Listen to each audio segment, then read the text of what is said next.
Doctor Tom, ഇതിൽ വളരെ പ്രധാനപ്പെട്ട ഒരു കാര്യം നേരത്തെ മുകേഷ് പറഞ്ഞതിൽ ഒരു വരി, അതായത് മദ്യത്തിൻ്റെതായ യാതൊരു ലക്ഷണങ്ങളുമില്ല.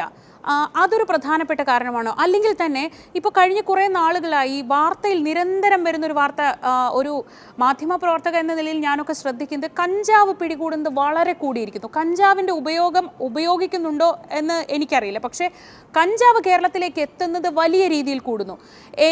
ഇത് വളരെ സാധാരണമായി മാറിയിരിക്കുന്നു. കഞ്ചാവ് എന്നൊക്കെ പറയുന്നത് ഈ യുവാക്കളുടെ ഇടയിലൊക്കെ വളരെ സാധാരണമായി മാറിയിരിക്കുന്നു.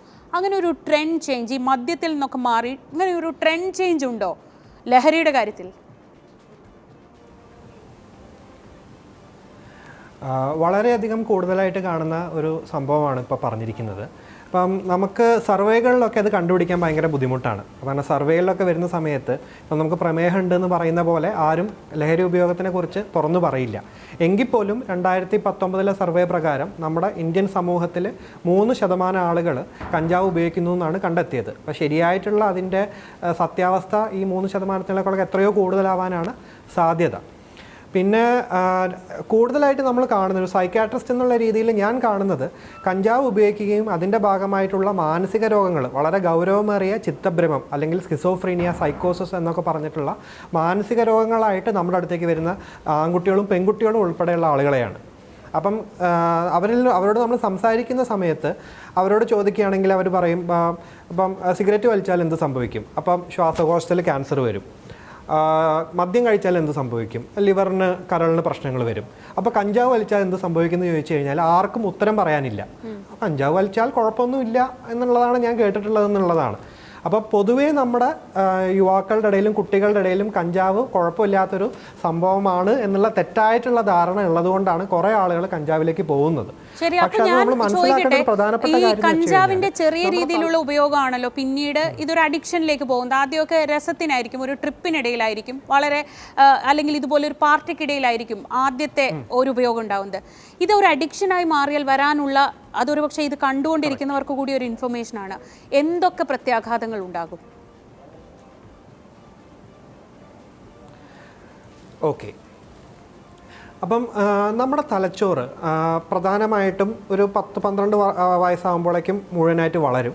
പക്ഷെ അതിൻ്റെ മെച്യൂരിറ്റി അല്ലെങ്കിൽ അതിൻ്റെ പക്വത വരുന്നത് എന്ന് പറയുന്നത് ഏകദേശം ഒരു 24-25 വയസ്സാകുമ്പോഴാണ്.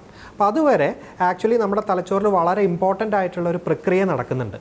അതിനെ നമ്മൾ പ്രൂണിങ് എന്ന് പറയും. അതായത് നമുക്ക് ഏറ്റവും ആവശ്യമുള്ള നാഡീവ്യൂഹങ്ങൾ അഥവാ ന്യൂറോണൽ നെറ്റ്വർക്ക്സ് ഒക്കെ സസ്റ്റെയിൻ ചെയ്യുകയും പിന്നെ ആവശ്യമില്ലാത്തതൊക്കെ നമ്മൾ നഷ്ടപ്പെട്ടു പോവുകയും ചെയ്യുന്ന പ്രൂണിങ്. ഇപ്പോൾ നമ്മൾ ചെടികളുടെ കാര്യം എടുക്കുകയാണെങ്കിൽ, നമ്മൾ ചെടി അമിതമായി വളർന്നു കഴിഞ്ഞാൽ അത് വെട്ടി വെട്ടി വെട്ടി ഷേപ്പ് ആക്കുന്ന ഒരു സംഭവം ഉണ്ടല്ലോ.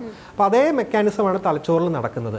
അങ്ങനെയാണ് ഒരു 24-25 വയസ്സാകുമ്പോഴേക്കും വളരെ പക്വതയുള്ള ഒരു അഡൾട്ടായിട്ട് ഒരു വ്യക്തി മാറുന്നത്, ഒരു അഡോളസെൻ്റ് ഫേസിൽ നിന്നും. അപ്പം ഈ കഞ്ചാവ് ചെറുപ്പത്തിലെ ഉപയോഗിക്കുന്ന സമയത്ത് ഈ പ്രക്രിയയാണ് കാര്യമായ രീതിയിൽ ബാധിക്കുന്നത്.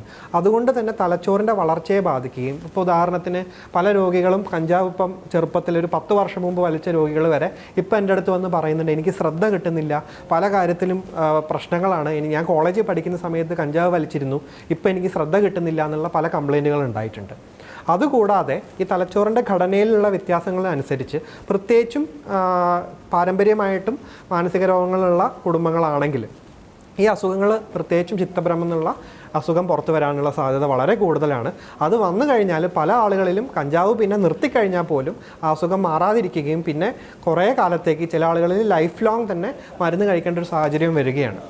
അപ്പോൾ കഞ്ചാവിൻ്റെ ഉപയോഗം കൊണ്ടുണ്ടാവുന്ന ബുദ്ധിമുട്ടുകൾ, ഇപ്പോൾ പുകയില പോലെ തന്നെ, മദ്യം പോലെ തന്നെ കഞ്ചാവിൻ്റെ ഉപയോഗം കൊണ്ടുണ്ടാകുന്ന ബുദ്ധിമുട്ടുകൾ നമ്മുടെ സമൂഹത്തിനിടയിൽ വളരെ അധികം പ്രചാരണം കൊടുക്കേണ്ട ഒരു വിഷയമാണ്. നമ്മുടെ സിനിമാ തിയേറ്ററുകളിലും അതുപോലെ തന്നെ ടി വി മാധ്യമങ്ങളിലൊക്കെ വളരെയധികം അവബോധം കൊടുക്കേണ്ട ഒരു സംഭവമായിട്ടാണ് എനിക്ക് ഫീൽ ചെയ്യുന്നത്. ശരി ഡോക്ടർ.